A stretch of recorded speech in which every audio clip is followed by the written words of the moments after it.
میرے حضور پوچھتی ہیں بلال تو کون سا نیک عمل کرتا ہے، میں نے جنت میں تیرے قدموں کی آہٹ سنی ہے۔ کیا خیال ہے اس ایک جملے نے دور غلامی کی ساری تھکن اتار نہیں دی ہوگی، اور بلال فرش سے اٹھ کے فراز عرش پہ نہیں پہنچ گیا ہوگا؟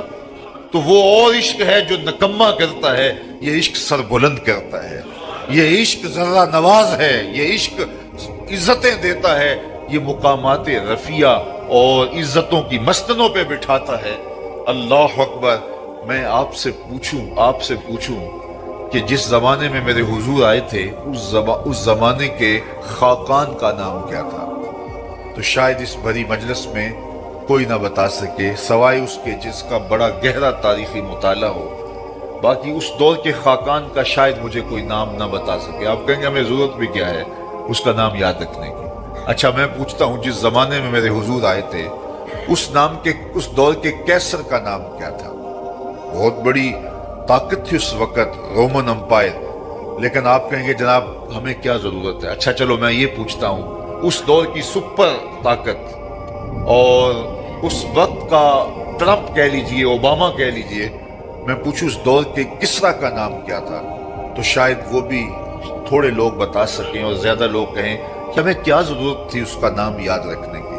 تو یہ وہ بڑے لوگ تھے اس زمانے کے جو مطلق العنان بھی تھے اور دنیا کی بڑی طاقتیں تھیں، خاقان اور کیسر اور کسرا اس زمانے کا، لیکن آج ان کے نام زمانے کو یاد نہیں ہے۔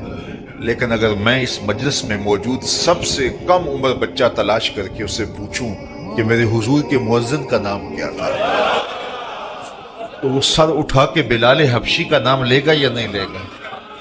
تو بادشاہوں کے نام باقی نہیں رہے، کج کلاہوں کے نام مٹ گئے۔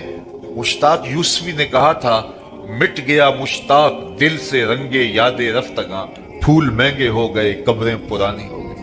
کس کے پاس وقت ہے کہ کسی کو یاد رکھے، لیکن جو ان سے جڑ گیا ان کا نام سر بلند ہے۔ رومی علیہ الرحمن اس پر ایک خوبصورت مثال دی کہ حاکم وقت نے لیلا کو دربار میں طلب کر لیا۔ گفت لیلا را خلیفہ کان توئی کس تو مجنو شد پریشان و غبی، از دیگر خوباں تو افزوں نیستی، گفت خامش چوں تو مجنو نیستی۔ لیلا کو بلایا، تیرے حسن کا شہرہ ہے، تو نے ایک شہزادے کے حواس باختہ کر دیے۔ نام تو کیس تھا نا، لیکن دنیا نام ہی نہیں جانتے، نام بھی مٹ گیا۔ تیری محفل میں آ کے بدنام ہوئے، نگاہ زمانہ میں بے نام ہوئے۔ تو نے وعدہ کیا تھا بچھڑیں گے نہ ہم، تیرے ہی ہاتھوں سے نیلام ہوئے۔ نام مٹ گیا، تشخص مٹ گیا، لوگ مجنون کہہ کے پکارتے ہیں۔ شہزادہ تھا، تو نے اس کے ہوش باختہ کر دیے۔ کون سا جادو ہے تیرے حسن میں؟ آج دیگر خوباں تو افزون نیستی، باقی عورتوں سے تو کوئی انوکھی توڑی ہے، تیرے سے زیادہ تو میری لونڈیاں ہنسی ہیں۔ تو جو لیلا نے جواب دیا وہ دو لفظ تھا، سن لیجئے۔ گفت خامش، لیلا بولی بادشاہ چپ کر جا، چوں تو مجنو نیستی، تیری آنکھ مجنو والی تھوڑی ہے کہ تجھے میرے اندر حسن نظر آئے۔ دیدائے مجنو اگر بودے تورا، از دو عالم بے خطر بودے تورا، کاش تیری آنکھ مجنو والی ہوتی پھر تو مجھے دیکھتا۔ تو ہوش دارو لیک مجنو بے خودست، در طریق عشق بیداری بدست۔ تو ہوش والا ہے اور مجنو ہوش کو چھٹی دے کے آیا ہے۔ اس کوچے میں ہوش کے ڈالر نہیں چلتے، اس کوچے کے اندر محبت کی کرنسی چلتی ہے۔ اس لیے کہا کہ تجھے میرے اندر کوئی کمال نظر نہیں آئے گا۔ رومی یہاں کیا کمال کی بات کہی، کہا اگر لیلا کو دیکھنا ہو تو مجنو کی آنکھ چاہیے، اور مصطفیٰ کریم کو دیکھنا ہو تو ابو بکر کی آنکھ چاہیے۔ مانائے حرفم کنی تحقیق اگر، بنگری با دیدائے صدیق اگر، قوت قلب و جگر گردت نبی، از خدا محبوب تر گردت نبی۔ کہا اگر وہ نگاہ مل جائے تو جدھر دیکھو گے جلوے نبی کے ہی نظر آئیں گے۔ اللہ اکبر۔ تو بندہ جس سے محبت کرتا ہے اس کے عیب نہ دیکھ سکتا ہے، اس کے عیب نہ سن سکتا ہے، لیکن جن سے ہم پیار کرتے ہیں ان میں تو عیب ہے ہی نہیں۔ خلقت مبرأ من کل عیب، وہ کمال حسن حضور ہے کہ گمان نقص جہاں نہیں۔ نقص تو دور کی بات ہے، یہاں نقص کا گمان ہی نہیں۔ یہی پھول خار سے دور ہے، یہی شمع ہے کہ دھواں نہیں۔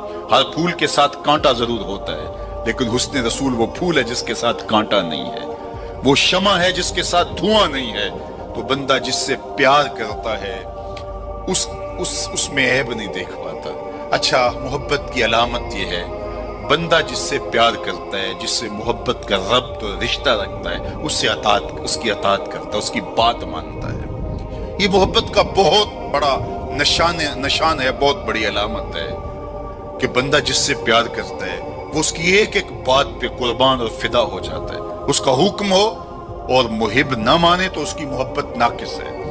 میں اور آپ ذرا اپنے اندر اتر کر کے دیکھیں، ہمارا طرز زندگی کیا ایسا ہے کہ ہم اپنے آقا کی ہر بات مانتے ہیں؟ صحابہ کی زندگیاں دیکھ لیجئے، انہوں نے ادب کی بھی انتہا کر دی اور تعمیل حکم کی بھی انتہا کر دی۔ یار حضور کا کہنا اور ارشاد کرنا تو بڑی بات ہے، انہوں نے صرف حضور کا چہرہ دیکھا اور منشا سمجھی، بس زندگی گزار دی۔ اللہ اکبر۔ حضرت انس بن مالک کو کسی نے دیکھا کہ شوربے سے کدو کے ٹکڑے نکال کے کھا رہے۔ کسی نے پوچھا یہ کیا کر رہے ہو؟ کہا مجھے نہیں پتا، ایک دن میں نے حضور کو کرتے دیکھا تھا۔ مدینے کی ایک گلی سے حضور گزر رہے تو ایک ایسا مکان بن رہا تھا جس طرز کی تعمیر کو حضور پسند نہیں کرتے تھے۔ تو کسی سے پوچھا کہ یہ کس کا ہے؟ کہا فلاں انصاری کا۔ کچھ نہیں کہا حضور نے، چلے گئے۔ کسی نے اس انصاری کو بتایا کہ حضور گزرے تھے، تیرا مکان دیکھا تھا، لیکن چہرے پر پسندیدگی کے آثار نہیں آئے، حضور خوش نہیں ہوئے۔ اس نے کہا اچھا، کہا ہاں میں ساتھ تھا۔ اس نے کدال پکڑا اور مکان کو زمین کے برابر کر دیا۔ 2-4 دن کے بعد میرے حضور کا دوبارہ گزر ہوا، ملبے کا ڈھیر پڑا دیکھا، کہا بلاؤ، اسے بلایا گیا۔ کہا میں گزرا تھا، تیرا مکان تھا، آج ملبے کا ڈھیر ہے، کدھر گیا مکان؟ عرض کی حضور میں نے گرا دیا۔ فرمایا کیوں؟ سنو۔ فرمایا کیوں؟ عرض کی سنا تھا آپ کو پسند نہیں، سنا تھا آپ کو پسند نہیں۔ میں اور آپ سر سے لے کر پاؤں تک دیکھوں ہمارا کیا کیا حضور کو پسند ہے۔ اپنے طرز زندگی کو دیکھوں، اپنے کاروبار کو دیکھوں، اپنی معاشرت کو دیکھوں، اپنے عقیقے سے لے کے ولیمے تک طرز حیات کو دیکھوں، اپنی شادی بیاہ سے لے کے اپنے امور سیاست تک دیکھوں، ہمارا کیا کیا حضور کو پسند ہے۔ محمد دی زیارت محمد دے رنگ وچ، اے ٹھگ بازیاں جانے پیارا محمد۔ اگر ان سے ہم نے دعوی محبت کیا ہے تو اس کی دلیل فراہم کرنا ہوگی۔ میرے آقا کریم علیہ الصلوۃ والسلام تو کسی سے وعدہ کر دیتے ہیں کہ میں تیرے آنے تک کھڑا ہوں، اور وہ جا کے بھول جاتا ہے، اور حضور 3 دن تک کھڑے۔ قضائے حاجت کے لیے جاتے ہیں، پھر آ کے کھڑے ہو جاتے ہیں کہ میں نے وعدہ کیا تھا تیرے آنے تک کھڑا ہوں، وہ بھی نہیں آیا۔ 3 دن راتیں گزر جاتی ہیں۔ پھر وہ ایک دن اچانک گزرا تو دیکھا حضور کھڑے ہیں، تو یاد آ گیا اوہ یہ تو میرے سے وعدہ تھا۔ بڑا شرمندہ ہوا، شرمسار ہوا۔ اللہ اکبر۔ قریب آیا تو ڈر رہا تھا کہ مجھے کیا کہا جائے گا، لیکن صرف اتنا کہا تو نے مجھے مشقت میں ڈال دیا۔ قصور اس کا تھا، بھول وہ گیا، لیکن میرے حضور 3 دن تک کھڑے رہے، اور میں لوگوں کو خود ٹائم دیا کہ مجھے ملنے آنا، اس وقت گھر پہ ہوں گا، اور وہ دروازے پہ آ کے بیل دیتا ہے، اور میں بچے کو کہتا ہوں جاؤ کہہ دو ابو گھر پہ نہیں ہے۔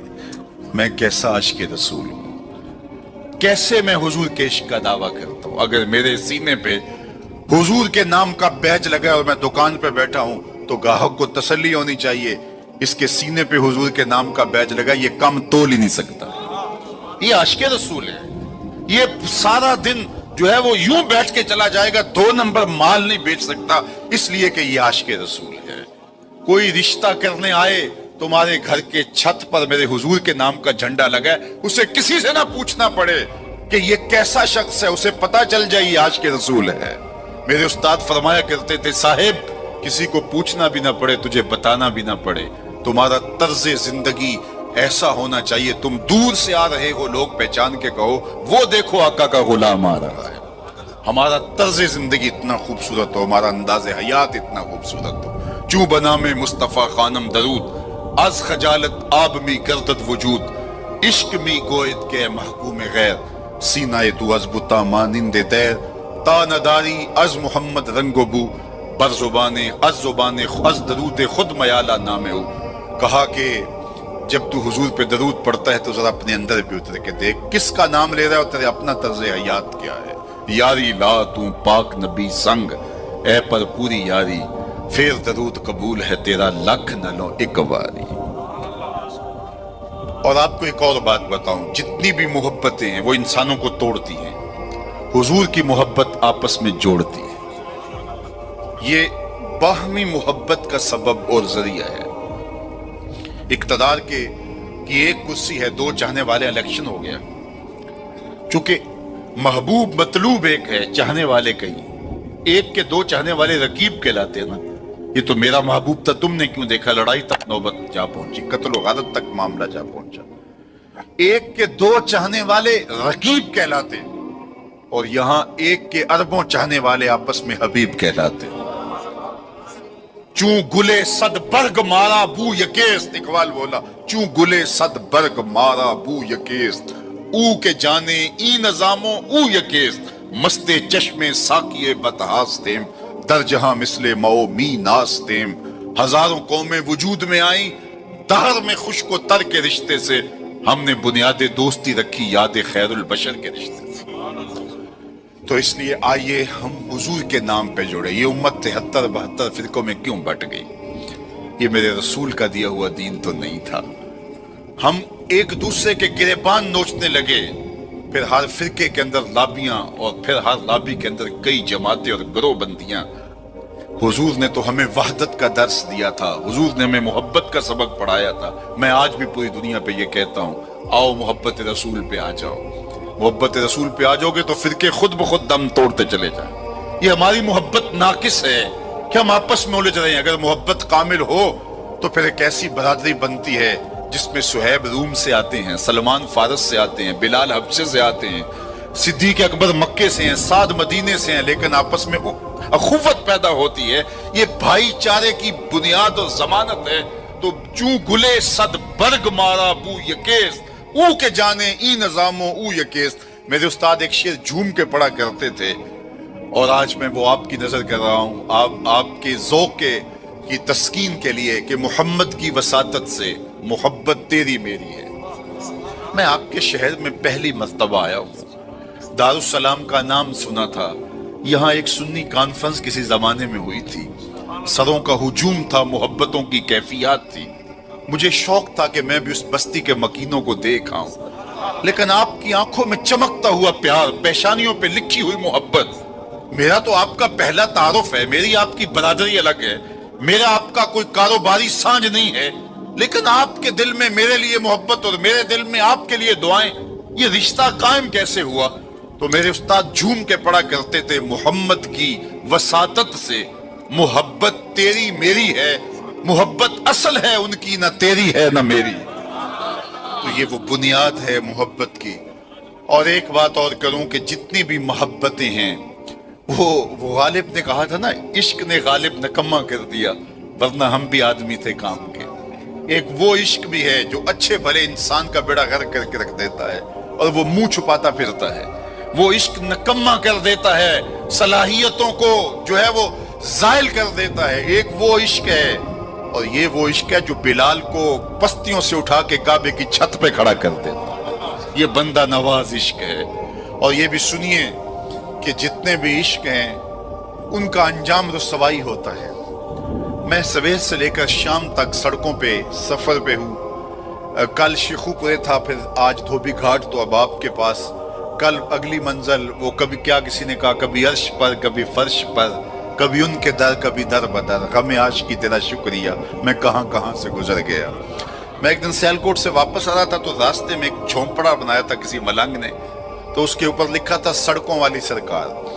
تو میں نے اپنے ساتھی سے کہا کہ یہ تو کنارے والی سرکار ہے، سڑکوں والی سرکار تو ہم ہیں کہ سویر سے لے کر شام تک سڑکوں پہ ہی رہتے ہیں. تو جو بندہ سڑکوں پہ رہے تو اس کے تجربات بھی فضول تر ہوتے ہیں. تو آپ نے گاڑیوں کے پیچھے لکھے جملے لکھے پڑے ہوں گے، میں تو روز ان مراحل سے گزرتا ہوں. کبھی کسی ٹرک کے پیچھے کچھ لکھا ہے، وہ لکھنے والے کے، اس ڈرائیور کے نفسیات کا خلاصہ ہوتا ہے. تو کئی جملے تڑپا دیتے ہیں، کئی رلا دیتے ہیں، کوئی ایسے جملے ہوتے ہیں کہ پھر ہنسی نہیں تھمتی، اور کچھ ایسے جملے بھی ہوتے ہیں کہ جو ہے وہ لفظ سل جاتے ہیں. ایک جملہ آپ نے بھی پڑھا ہوگا اور بار بار پڑھا ہوگا، صنم بے وفا. تو میں اپنے دوستوں کو پوچھتا ہوں یہ بتاؤ کیا لکھا ہے، تو وہ کہتے ہیں جناب آپ بھی تو پڑھ رہے ہیں. میں نے کہا اس کا مطلب کیا؟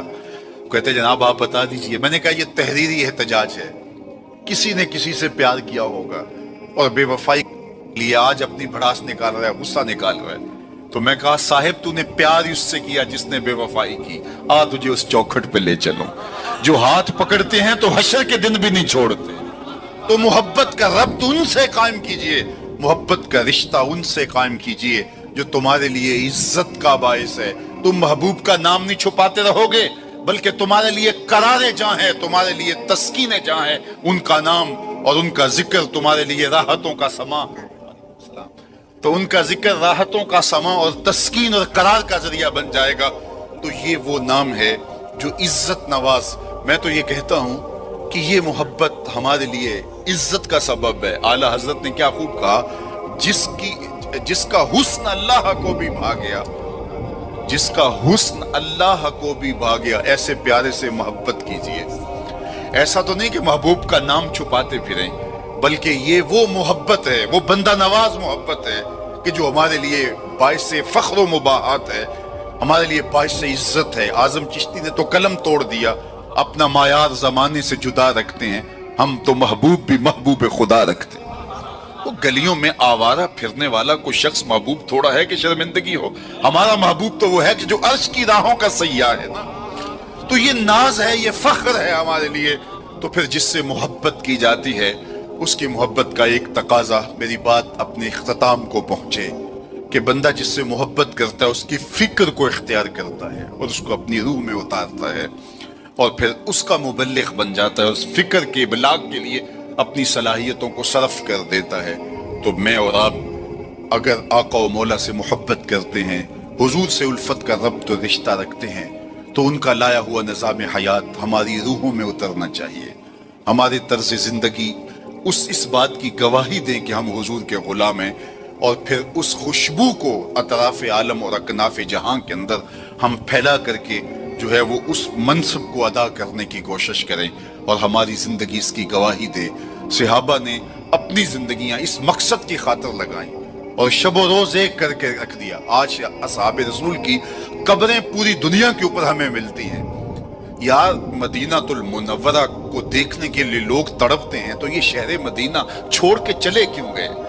اور اس ٹھنڈی چھاؤں کو چھوڑ کے کوئی کہاں جا کے دفن ہوا، کسی نے کہاں چاند وار دی؟ تو اصل بات یہ ہے کہ محبوب کا مشن عزیز ہوتا ہے، محبوب کی فکر عزیز ہوتی ہے۔ وہ کسی نے کہا تھا نا، میں مر کے بھی زندہ ہوں اہل وفا کی محفل میں، میری محفل میں آ میرا مزار نہ پوچھ۔ تو جب ان کے ہوئے ہو تو پھر اپنی زندگی، اور وہ لوگ جنہوں نے حضور کا نام لیا، اس تابی کی کہانی کوئی نہیں بھول سکتا جس کا ذکر اقبال نے کیا، کہ وہ گھوڑے کی ننگی پیٹھ پہ بیٹھ کے اللہ کے دین کا پیغام لے کے آگے بڑھا، اور چلتے چلتے دلدل آ گئی تو اس نے گھوڑے کی باگیں کھینچ لی اور کہا، مالک میرے جذبے تو جواں تھے، تیری زمین ہی ختم ہو گئی۔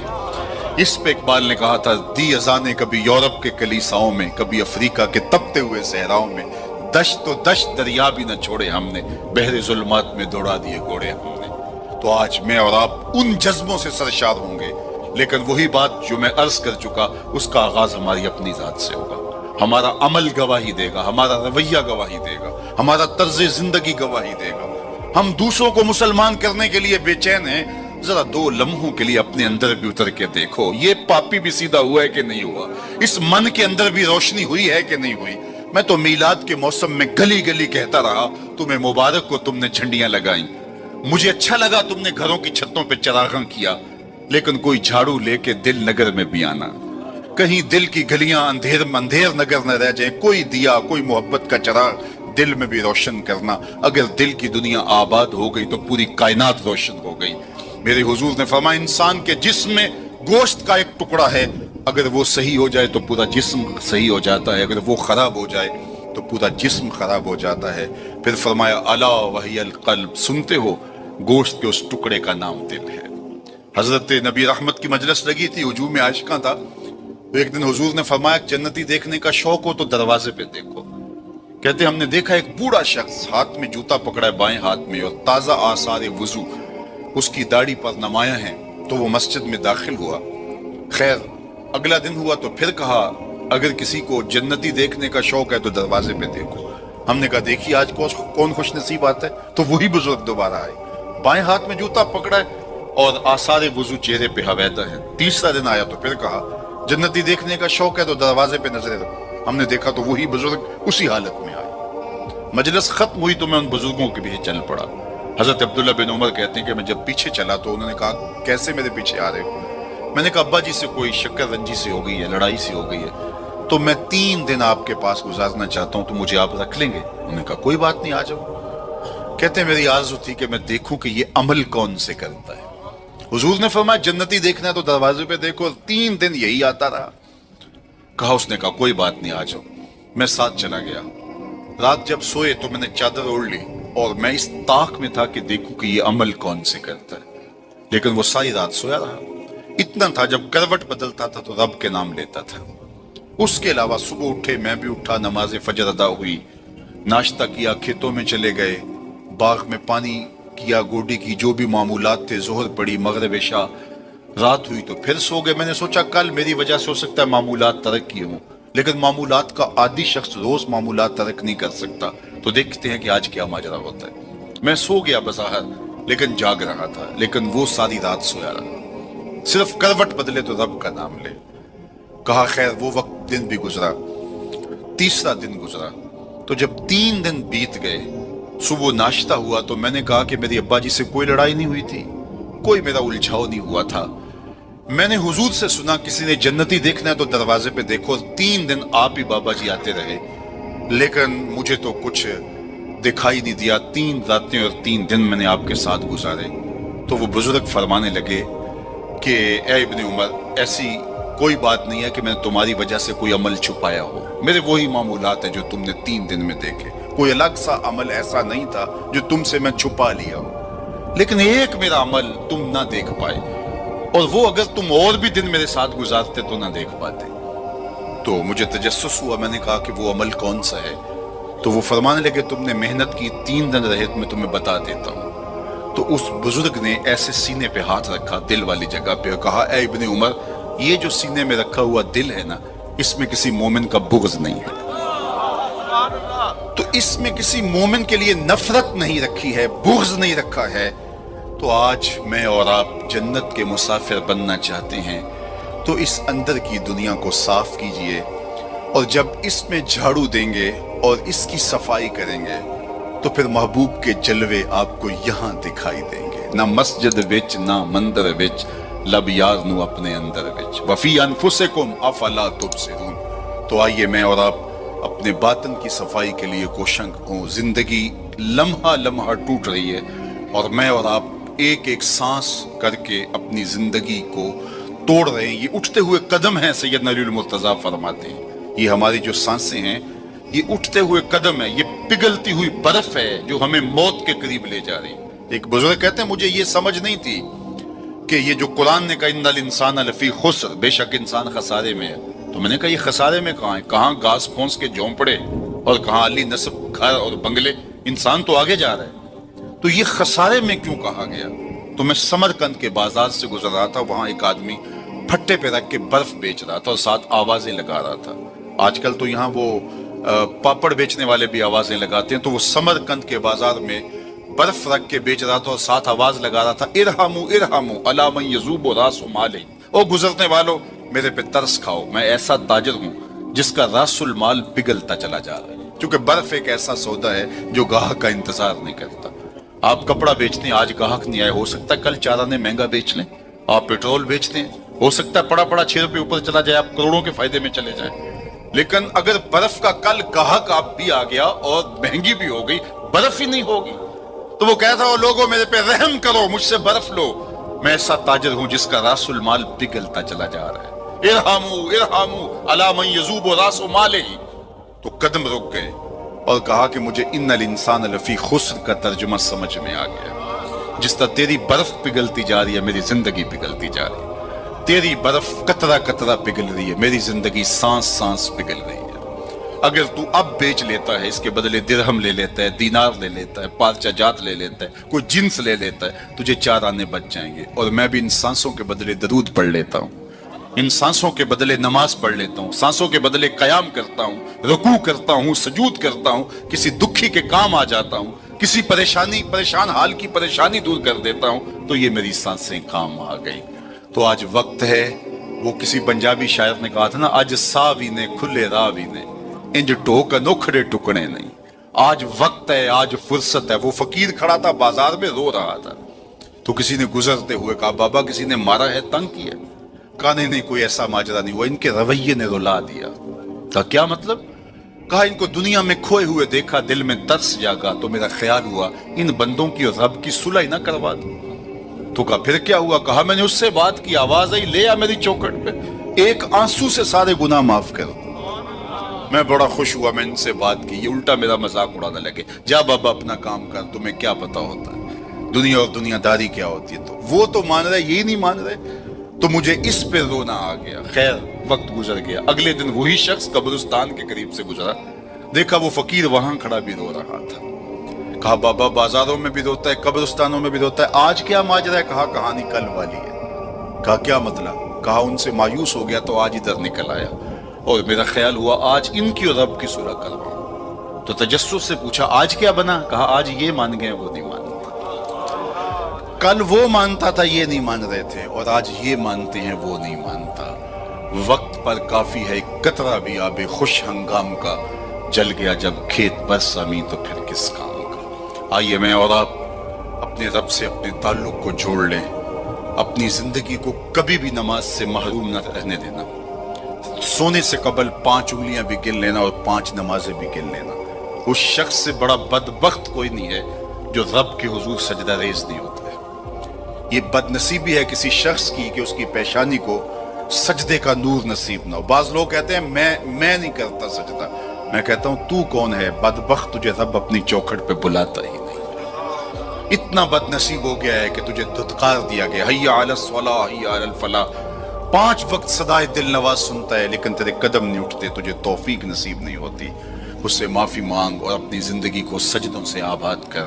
مخلوق خدا کے ساتھ شفقت یہ اللہ اس کے رسول کی قربت کا ذریعہ ہے۔ میرے والد گرامی فرمایا کرتے تھے اگر تم چاہو کہ حضور تم سے پیار کریں تو حضور کی امت سے پیار کیا کرو۔ آپ کسی کے بچے کی گال سہلائیں، اس کو پیار کریں تو اس کے باپ کے دل میں آپ کے لیے پیار پیدا ہو جاتا ہے۔ تو حضور کی امت سے پیار کریں گے تو حضور تم سے پیار کریں گے۔ اللہ آپ کو سلامت رکھے، دنیا آخرت کی برکتیں آپ کی روحوں میں ڈال دیں۔ اقبال کے سارے کلام کا رس نچوڑیں تو خلاصہ یہ نکلتا محمد سے وفا تو نے تو ہم تیرے ہیں، یہ جہاں چیز ہے کیا لوح و قلم تیرے ہیں۔ اقبال کہتے ہیں حضور سے وفا کرو، قلم بھی تمہیں دے دیں گے، تختی بھی تمہیں دے دیں گے، پھر جو لکھنا ہوا خود ہی لکھ لینا، پھر تمہاری تقدیر کے فیصلے کہیں اور نہیں ہوں گے، خدا بندے سے خود پوچھے گا بتا تیری رضا کی، لیکن شرط ہے کہ تم ان کے ہو جاؤ۔ وآخر دعوانا ان الحمد للہ رب العالمین۔